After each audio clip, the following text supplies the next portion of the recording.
Subukan mo yung ganitong luto sa pusit. Napakasarap at healthy pa.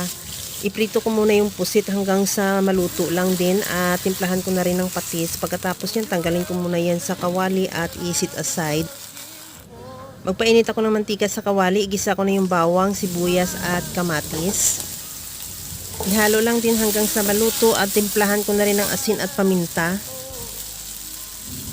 At isunod ko na rin ilagay yung sayote. Lagyan ko na rin ng tubig, takpan hanggang sa maluto lang din yung sayote. Timplahan ko na rin ng patis. Maglagay din ako ng liquid seasoning at paminta. Maglagay din ako ng kangkong. Ihalo hanggang sa maluto yung kangkong. Isunod ko na rin ilagay yung ating nilutong pusit. At ihalo lang at ready to serve na yan yung ating napakasarap na pusit with kangkong at sayote.